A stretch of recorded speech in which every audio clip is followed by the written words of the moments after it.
Y si te dijera que una de las mayores tragedias de la historia del pueblo de Israel no fue causada por una guerra o por un enemigo, ni por una falta de recursos, y si te digo que comenzó con una simple percepción, porque eso fue exactamente lo que ocurrió en la Parashá Shelach Lecha. Un grupo de líderes extraordinarios fue enviado a explorar la tierra prometida. Vieron una tierra fértil y llena de oportunidades, pero también vieron ciudades fortificadas y habitantes poderosos, gigantes. Y entonces pronunciaron una frase que cambiaría el destino de toda una generación. Éramos como langostas ante nuestros propios ojos. ¿Y qué tiene de malo sentirse pequeño? Todos hemos pasado por momentos así, momentos en los que sentimos que el desafío es demasiado grande para nosotros. Pero los sabios de Israel descubrieron algo mucho más profundo en las palabras de los espías.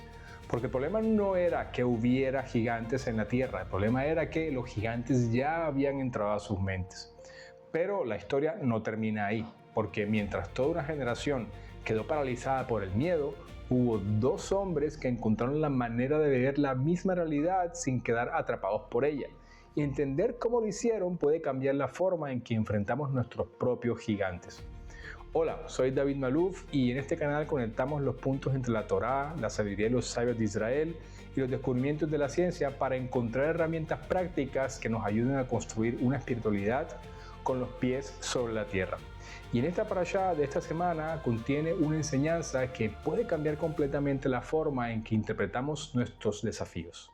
Antes de analizar el pecado de los espías, debemos entender quiénes eran. Muchas personas imaginan a los espías como hombres débiles o poco preparados, pero la Torá describe exactamente lo contrario.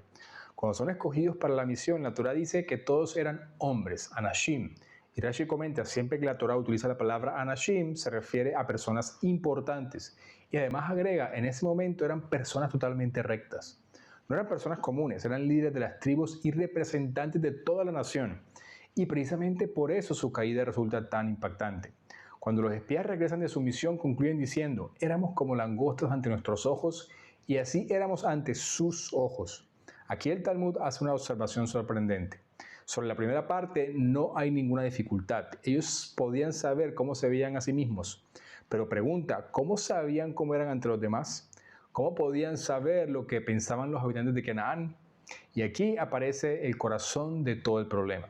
Los espías comenzaron describiendo una percepción interna y terminaron tratándola como una realidad objetiva. Primero dijeron, nos sentimos pequeños. Y luego concluyeron, todos nos ven pequeños. Que comenzó con una emoción terminó convertido en una certeza.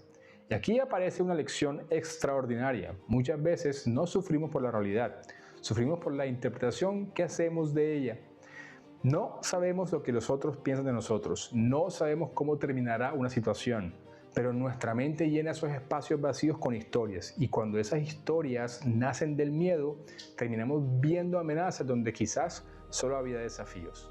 Pero aquí aparece una pregunta todavía más difícil. ¿Por qué hombres tan grandes llegaron a esa conclusión? El Zohar ofrece una explicación sorprendente. Explica que los espías comprendían que entrar a la tierra de Israel significaría el fin de la vida milagrosa en el desierto. Hasta ese momento vivían rodeados de milagros, comían maná, bebían del pozo de Miriam, estaban protegidos por las nubes de gloria. Su vida estaba dedicada casi por completo a la espiritualidad. Pero entrar a la tierra significaría trabajar, construir una economía, formar un ejército y crear una sociedad. El Sefat Emet y posteriormente la enseñanza jasídica desarrollan esta idea y explican que los espías temían perder aquel nivel espiritual extraordinario. Su error no fue solamente el miedo, su error fue pensar que la espiritualidad auténtica consiste en escapar del mundo y no comprendieron que el propósito divino era precisamente lo contrario, llevar la santidad al interior de la realidad. Lo más impresionante es que los espías Yoshua y Caleb vieron exactamente la misma tierra, los mismos gigantes y los mismos obstáculos. Sin embargo, llegaron a conclusiones completamente opuestas. ¿Por qué? Porque la diferencia no estaba en lo que veían, la diferencia estaba en cómo interpretaban lo que veían. Y aquí es donde la ciencia moderna aporta una perspectiva fascinante. El psicólogo Albert Bandura descubrió que las personas no reaccionan principalmente a la dificultad de un desafío, reaccionan a la creencia que tienen sobre su capacidad de enfrentarlo. Cuando una persona duda profundamente de sí misma, comienza a sobreestimar los obstáculos y a subestimar sus recursos. Exactamente lo que hicieron los espías. Pero existe otra idea científica que encaja exactamente con Yoshua y Caleb. El psiquiatra Viktor Frankl observó que los seres humanos son capaces de soportar desafíos extraordinarios cuando están conectados con un propósito profundo. Quien tiene un porqué puede soportar casi cualquier cómo, pero eso lo veremos más adelante. Y lo que descubrió Albert Bandura es exactamente lo que sucede después. En Bamidbar 14:3 el pueblo dice: ¿por qué Hashem, Dios, nos trae a esta tierra para caer por la espada? Nuestras mujeres y nuestros hijos serán presa. Observas algo increíble. Todavía no había comenzado ninguna guerra, todavía no había ocurrido ninguna derrota, pero ya estaban viviendo mentalmente la tragedia. Aquí encontramos una de las consecuencias más peligrosas del miedo. El miedo no solo distorsiona el presente, también destruye por completo el futuro antes de que llegue. Pero la Torá añade algo más. El Rambán explica que después de escuchar a los espías, el miedo cayó sobre ellos. Y agrega: derritieron el corazón de sus hermanos. Esto ya no es solamente la historia de una persona atrapada por el miedo.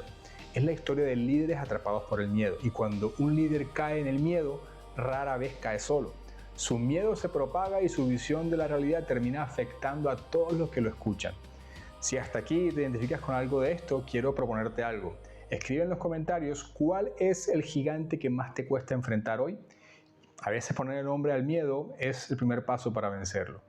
Y ahora llegamos a una pregunta fundamental. Si ese era el problema, ¿qué hicieron diferente Joshua y Caleb? Porque ellos vieron exactamente lo mismo. No estaban negando la realidad y no estaban ignorando los peligros. Entonces, ¿qué los hizo diferentes? La primera pista aparece en Caleb. El Talmud relata que Caleb se separó de los demás espías y fue a Hebrón a rezar en la tumba de los patriarcas. No fue simplemente a buscar ánimo, fue a reconectarse con Abraham, con Isaac y con Jacob, con las raíces de la promesa, con el propósito por el cual aquella tierra había sido prometida. Y hay un detalle importante: Caleb no fue allí porque se sintiera invulnerable, fue precisamente porque entendía el enorme poder de la presión de grupo. Por eso pidió ayuda, reconoció que necesitaba fortalecerse espiritualmente para no ser arrastrado por los demás. La segunda pista aparece en Yehoshua. Antes de que comenzara la misión, Moshe cambió su nombre y rezó por él. Rashi cita que lo bendijo diciendo: que Hashem te salve del consejo de los espías. Yehoshua permanece conectado a su maestro, con las cadenas de transmisión y con la misión que Hashem había entregado al pueblo.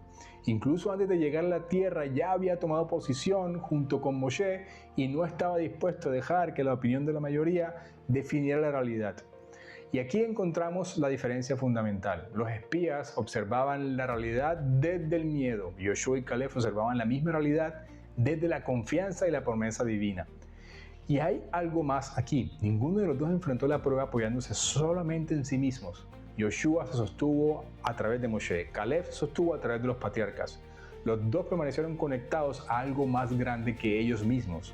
No se dejaron llevar por los demás porque fueran más fuertes, lo hicieron porque permanecieron conectados al propósito. Y por eso cuando Caleb declara: subamos y conquistémosla porque ciertamente podremos hacerlo, no estaba negando los gigantes, estaba recordando la misión. Y creo que aquí se encuentra la enseñanza más profunda de toda la parashá. Los espías eran grandes hombres, líderes, personas rectas, pero permitieron que el miedo reinterpretara la misión que Hashem les había dado.